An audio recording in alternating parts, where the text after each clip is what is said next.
இவ பேரு மலியா. இல்ல, இவ மனுஷங்க மாதிரி தான் இருப்பா.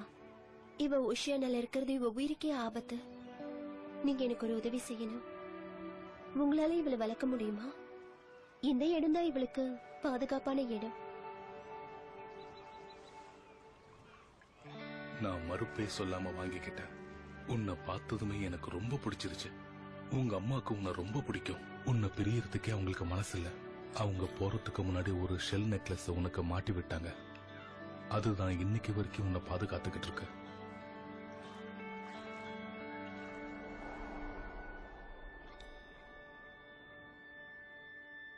இத நான் உனக்கு முன்னாடியே சொல்லணும்னு நினைச்சேன். ஆனா இந்த சின்ன வயசுல அது உனக்கு புரியுமான்னு எனக்கு தெரியல. ஏன் மௌனமாயிட்ட? இப்படி சொன்ன மௌனமா தான் ஆவாங்க. ஆனா எங்க அப்பாவை விட நீங்க ரொம்ப நல்லாவே கதை சொல்றீங்க தாத்தா. ஓ லியா, எங்க அம்மா ஒரு கடல் கன்னிங்கிறத என்ன நம்ப சொல்றீங்களா? அப்ப எங்க அப்பா யாருக்கும் தெரியாம ஒரு மீனை காதலிச்சு கல்யாணம் பண்ணிக்கிட்டாரா? நான் சொன்ன எல்லாமே உண்மைதான் கண்ணா, சத்தியமா சொல்றேன். லியா,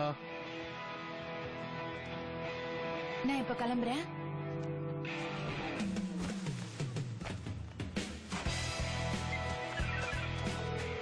ஹே ஃபேலன், நீயும் ஹார்ட்லியும் அங்கதான் இருக்கீங்களா? நான் ஒரு உண்மையை தெரிஞ்சுக்கணும், உடனே வரேன்.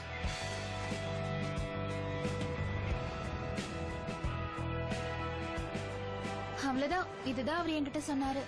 ஒரே ஒரு விஷயம் மட்டும் எனக்கு தெரிஞ்சிருச்சு. எங்க ஃபேமிலில இருக்கிற எல்லாருமே கதையை சொல்லியே காலத்தை ஓட்டுறாங்க. நீ சொல்றது கரெக்ட் தான். அது கதையா இருந்தா உன் முடி எப்படி கலர் ஆயிருக்கும்? உங்க அம்மா கடல் கன்னியா தான் இருப்பாங்கன்னு எனக்கு தோணுது.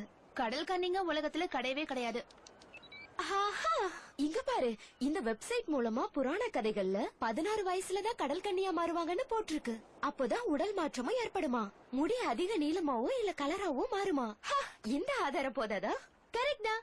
இந்த மாதிரி நான் கூட தான் டைப் பண்ணி இன்டர்நெட்ல பப்ளிஷ் பண்ண முடியும். இது ஒண்ணு ரியல் வெப்சைட் கிடையாது, இது உண்மையாவே ரியல் வெப்சைட். அவ முடிய பாரு. என் முடிய பத்தி பேசாத. நான் ஒன்னும் கடல் கன்னி கிடையாது. நான் உங்களை பார்க்க வந்ததே இத பத்தி மறக்கணுங்கிறதுக்காக தான். இத பத்தி அதிகமா பேசுறதுக்கு கிடையாது.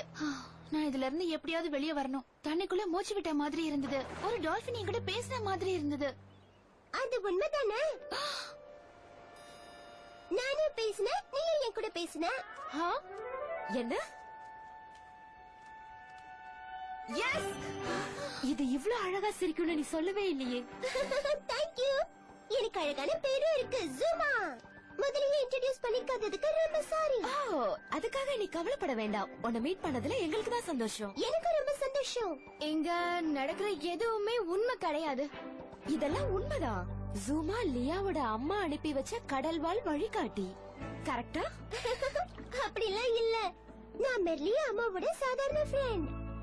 உனக்கு எங்க அம்மாவை தெரியுமா? அங்க இருக்கிற எல்லாருக்குமே தெரியும். ஓஷியானாவோட ராணியே அவங்கதான். ஆனா அவங்க சகோதரி ஏரிஸ் அவங்களை ஏமாத்திட்டாங்க. ஏரிஸ் ரொம்ப சுயநலமா ஆட்சி பண்ணிட்டு இருக்காங்க. ஓஷியானா இப்ப பெரிய ஆபத்துல இருக்கு.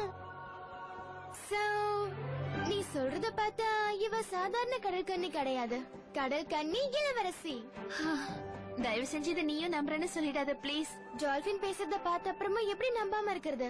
ஓ எங்கள் இளவரசியே, ஓ எங்கள் அழகான இளவரசியே. போதும். ஓகே, இது எல்லாமே நடந்து ரொம்ப வருஷம் ஆயிடுச்சு. இப்ப வந்து ஏன் என்கிட்ட இதெல்லாம் சொல்ற? ஏன்னா இப்பதான் நீ பெரியவளா இருக்க. ஒரு கடல் கன்னியோட தன்மை இப்பதான் உன்கிட்ட வந்திருக்கு. இப்ப நீ ஓஷியானாக்கு வந்தனா எரிசோட ராஜ்யத்தை தோக்கடிக்கலாம். இப்படிதான் நடக்கும்னு விதிலையும் சொல்லப்பட்டிருக்கு. இத நம்பாம இருக்கவே முடியல. பைத்தியக்காரத்தனமா இருக்கு. நான் மேல போல பெஸ்ட் சர்ஃபரா இருக்கணும்னு தான் ஆசைப்படுறேன். இந்த பேசுற டால்பினுக்கும் கடல் கன்னிங்களுக்கும் எனக்கும் எந்த சம்பந்தமும் இல்ல. ஓஷியானான ஒரு இடம் இருக்கானே எனக்கு டவுட்டா இருக்கு. அதான் இருக்குன்னு சொல்லுதே. ஆனா அங்க எந்த பிரச்சனை வந்தாலும் எனக்கு கவலை இல்ல. நான் போக மாட்டேன். இதுல எந்த கதையும் எனக்கு வேண்டாம். கடல் கன்னி தான் என்னோட அம்மாங்கறத என்னால ஒத்துக்கவே முடியாது. அவங்க கொடுத்ததா சொல்ற இந்த நெக்லஸ் எனக்கு தேவையில்லை.